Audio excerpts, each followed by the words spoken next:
Shark और चारा मछलियां। अपने शोध के दौरान एक समुद्री जीव विज्ञानी ने पानी से भरे एक बड़े टैंक में शार्क को डाला। कुछ देर बाद उसने उसमें कुछ चारा मछलियां डाल दी।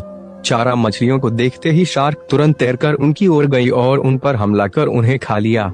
समुद्री जीव विज्ञानी ने कुछ और चारा मछलियां टैंक में डाली और वे भी तुरंत शार्क का आहार बन गई। अब समुद्री जीव विज्ञानी ने एक कांच का मजबूत पारदर्शी टुकड़ा उस टैंक के बीचों बीच डाल दिया।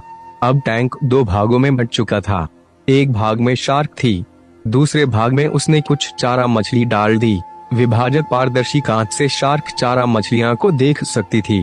चारा मछलियों के देख शार्क फिर से उन पर हमला करने के लिए उस ओर तैरी, लेकिन कांच के विभाजक टुकड़े से टकरा कर रह गई। उसने फिर से कोशिश की, लेकिन कांच के टुकड़े के कारण वे चारा मछलियों तक नहीं पहुंच सकी। शार्क ने दर्जनों बार पूरी आक्रामकता के साथ चारा मछलियों पर हमला करने की कोशिश की, लेकिन बीच में कांच का टुकड़ा आ जाने के कारण वे असफल रही। कई दिनों तक शार्क उन कांच के विभाजक के पार जाने का प्रयास करती रही, लेकिन सफल न हो सकी। अंततः थक हार कर उसने एक दिन हमला करना छोड़ दिया और टैंक के अपने भाग में रहने लगी। कुछ दिनों बाद समुद्री जीव विज्ञानी ने टैंक से वे कांच का विभाजक हटा दिया, लेकिन शार्क ने कभी उन चारा मछलियों पर हमला नहीं किया, क्योंकि एक काल्पनिक विभाजक उसने दिमाग में बस चुका था और उसने सोच लिया था कि वह उसे पार नहीं कर सकती। सीख: जीवन में असफलता का सामना करते करते कई बार हम अंदर से टूट जाते हैं और हार मान लेते हैं।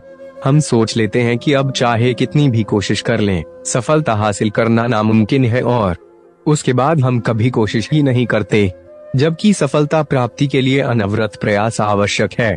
परिस्थितियां बदलती रहती हैं, इसलिए अतीत की असफलता को दिमाग पर हावी न होने दें और पूरी लगन से फिर मेहनत करें। सफलता आपके कदम चूमेगी। अगर इस चैनल पर नए हैं तो चैनल को सब्सक्राइब कर ले। अब वीडियो को एक लाइक कर दे। को कहानी कैसा लगा कमेंट करके जरूर बताएं। जल्द ही मिलते हैं किसी नेक्स्ट टॉपिक पर।